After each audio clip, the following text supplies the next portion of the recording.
Amerika Serikat gagal ikut campur dalam menentukan pemimpin tertinggi di Iran seperti yang digembar-gemborkan oleh Presiden Amerika Serikat Donald Trump. Meski terus diancam Persatuan Republik Islam Iran mematahkan intervensi dari Zionis dan sekutunya, Iran berhasil memilih Ayatollah Said Mujtaba Khamenei sebagai pemimpin revolusi Islam ketiga, melanjutkan perjuangan mendiang ayahnya. Lantas seperti apakah sosok dari Said Mujtaba? Berikut kami akan sampaikan informasinya. Yang pertama kita akan lihat sosok dari Said Mujtaba Khamenei yang digambarkan sebagai salah satu tokoh paling berpengaruh di Republik Islam Iran. Pada usia 17 tahun, Said Mujtaba bergabung dengan Korps Garda Revolusi Islam Iran atau IRGC. Hal ini membuat Mujtaba memiliki hubungan yang dekat dengan IRGC. Meski Mujtaba jarang tampil di publik dan tidak pernah memegang jabatan resmi di pemerintahan Iran, Said Mujtaba dianggap sebagai tokoh di balik layar yang berpengaruh besar dalam politik Iran. Berikutnya pemirsa, pengaruh besar dari Said Mujtaba didapat karena faktor apa? Yaitu karena ia aktif di kantor pemimpin revolusi Islam Iran sebagai penasihat dan juga penghubung politik yang penting. Anak kedua dari Ayatollah Said Ali Khamenei ini berperan sebagai penasihat utama sang ayah dan ia juga mampu mempengaruhi keputusan politik serta keamanan secara tidak langsung. Tidak hanya belajar politik, Mujtaba juga belajar agama langsung dari ayahnya, Said Ali Khamenei sejak masa kanak-kanak. Sosok dari Ayatollah Said Mujtaba Khamenei langsung mendapatkan sambutan masif dari rakyat di penjuru Iran ketika majelis pakar mengumumkan Mujtaba sebagai pemimpin revolusi Islam ketiga. Ada jutaan warga Iran seperti yang Anda lihat di layar dari berbagai wilayah turun ke jalan menyatakan dukungannya kepada Mujtaba. Dukungan masif ini sekaligus menjadi simbol persatuan rakyat Iran dalam menghadapi tekanan serta ancaman dari asing. Dalam aksi-aksi di seluruh penjuru Iran, rakyat Iran menyatakan dukungannya kepada Said Mujtaba dalam melawan Zionis dan juga imperialisme Barat. Selanjutnya kami akan bahas lebih dalam lagi bersama dengan analis Timur Tengah Dina Sulaiman. Selamat malam Mbak Dina.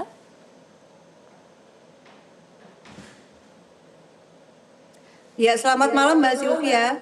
Baik, terima kasih sudah bergabung di Prime Time News Mbak Dina. Setahu kami Anda pernah tinggal sekitar 8 tahun di Iran. Apa kesan yang Anda dapatkan terkait dengan sosok Mujtaba? Iya, terus terang saya sendiri tidak ketika saya di sana, saya awalnya kuliah dan kemudian bekerja tidak pernah mendengar namanya juga. Jadi memang betul tadi dikatakan bahwa tidak muncul di publik dan kalau informasi yang saya dapat beliau lebih banyak mengajar ya karena memang beliau kan sekarang sudah menjadi ayatullah ya, tapi seseorang ketika bergelar ayatullah itu artinya memang masa belajarnya itu sudah panjang sekali gitu untuk mempelajari agama sehingga yang terjadi adalah dia belajar dan kemudian mengajar lagi sampai kemudian ada level ketika dia dianggap bisa memberikan fatwa dan karena itulah gelarnya ayatullah sehingga ya kalau publik ya apalagi ekspat nggak terlalu kenal juga waktu itu gitu ya. Oke, tidak terlalu kenal, kemudian juga memang jarang muncul di publik, tapi Mbak Dina sendiri kalau melihat respons ya dari masyarakat Iran seperti yang digambarkan di berbagai media nasional maupun internasional, apakah memang terlihat dengan jelas bahwa masyarakat Iran pun menyambut dengan sangat baik sosok dari Mujtaba ini? Ya, kalau kita lihat kan dari sisi ininya ya, apa spiritnya ya, dari kan konteks waktunya rakyat Iran itu berduka cita yang luar biasa ya karena gugurnya Ayatollah Khamenei dan kemudian majelis ahli atau dewan pakar itu bersidang. Anggota dewan pakar ini kan dipilih juga oleh rakyat dalam pemilu. Nah, mereka bersidang kemudian menetapkan Ayatollah Mujtaba Khamenei sebagai pengganti. Nah, ini kan sebenarnya menunjukkan ada pesan kuat bahwa perjuangan mendiang Ayatollah Khamenei itu akan dilanjutkan.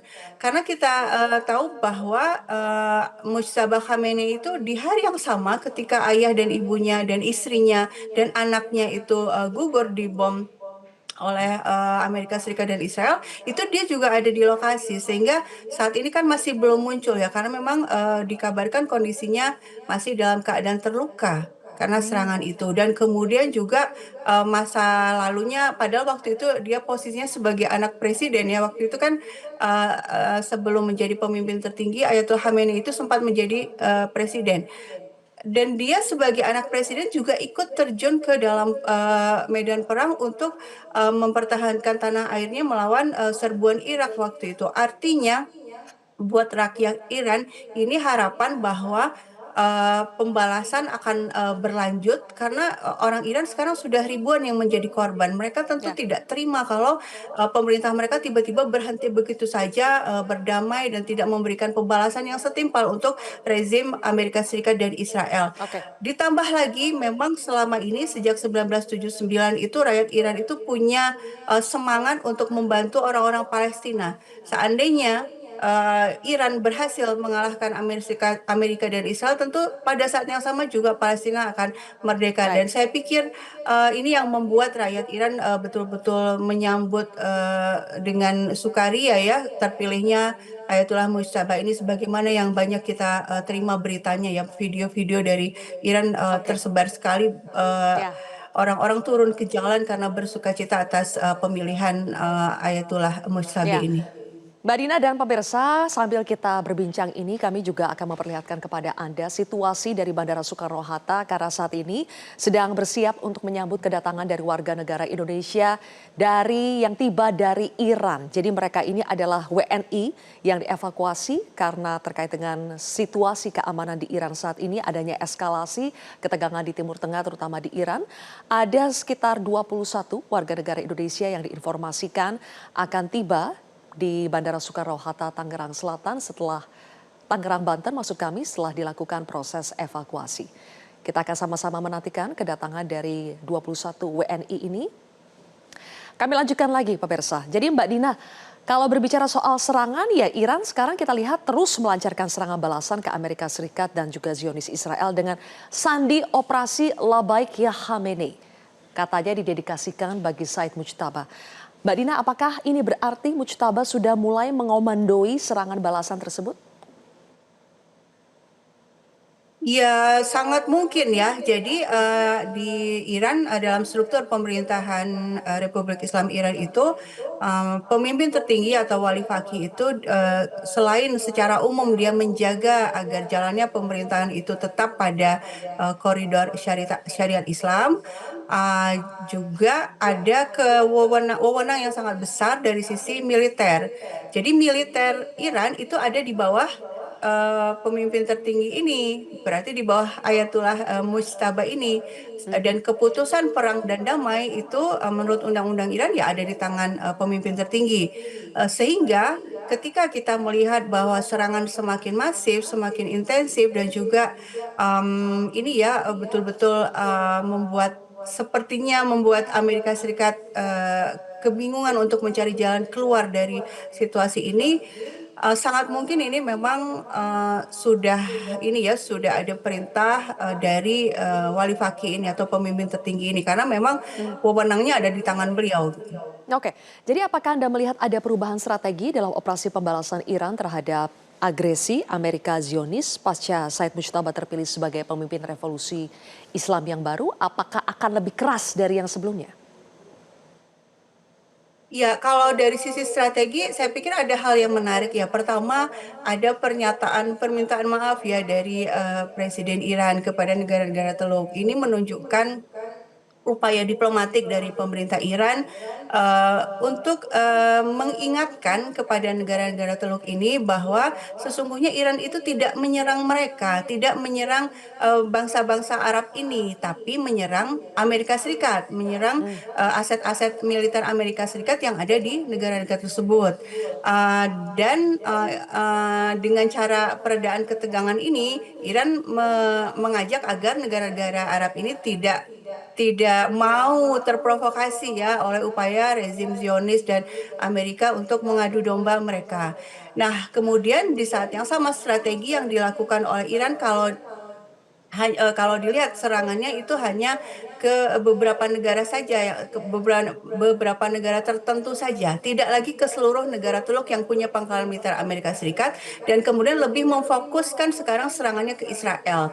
Nah, saya pikir ini perubahan strategi dari sisi bahwa pangkalan-pangkalan militernya Amerika kan sekarang sudah bisa dikatakan lumpuh ya, terutama radarnya, sehingga tidak mampu lagi untuk mendeteksi datangnya rudal-rudal Iran.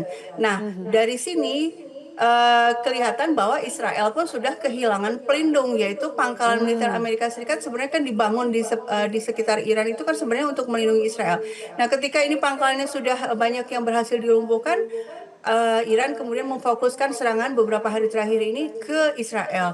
oke. Sehingga memang kita akan melihat, saya pikir akan melihat perubahan besar dari sisi betapa Israel yang kemungkinan besar seperti di Perang Juni 2025 lalu, Israel nanti yang akan mendesak Amerika Serikat, mendesak Trump agar mengupayakan supaya ada gencatan senjata. Oke, baik.